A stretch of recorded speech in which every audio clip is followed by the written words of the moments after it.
We're back with breaking updates coming in. India's active COVID-19 cases have crossed the 4,000 mark with a total of 4,026 cases being reported. Kerala remains the worst hit with over 1,400 cases, followed by Maharashtra and Delhi. Officials say most cases are mild, but states have been alerted to step up surveillance and preparedness. My colleague Sabyasachi as well as Arpita are joining us on the broadcast with the details.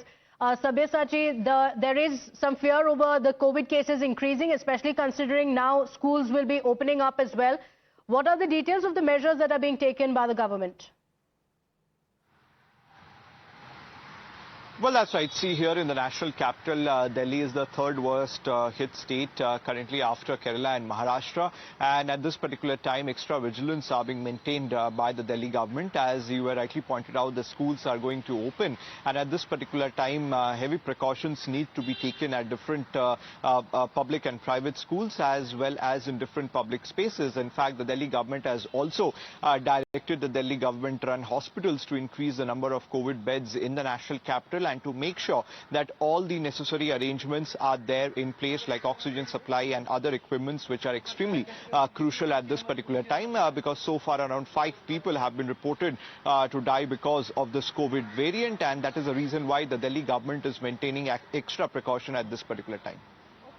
Extra precautions to be taken, but also the government advisory is very clear that don't panic, mask up, take precautions, and there is no reason to worry. Arpita, one of the highest number of cases has been reported from Kerala, and this is one state which has consistently seen high number of cases, but it's also because of the aggressive testing that takes place in Kerala.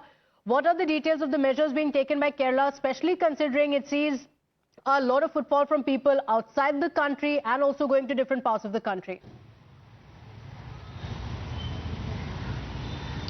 Well, Kerala is one of the Kerala is the worst affected state in COVID cases, where over 1,400 cases have been reported from the state. But the Chief Minister and Health Minister continues to say that there's no need to panic. The number of cases are coming up because there is an increase in testing in the state. There's a lot of people coming from abroad, and the tests are done continuously to monitor the situation in the state, because of which the numbers are coming high. And the minister has clearly said there's no need to panic, but they've also said they're prepared to tackle the issue in all the hospitals. They have increased ICU beds and other facilities. RT-PCR test kits are available in all the hospitals, and they have advised elderly people and children to mask up when they go to hospitals or other public places. In fact, they've also asked people to get tested as soon as they have any symptoms of COVID or any other symptoms of cold and fever. So this is how Kerala is tackling the issue. But end of the day, the Chief Minister and the Health Minister have clearly said that there is no need to panic. The state is well prepared to handle the issue. Okay, all right. So the states are prepared, and we've defeated COVID once. We can do it again. But of course, it's important to mask up, take precautions. Sabyasachi and Arpita, thank you for joining us with those details. Breaking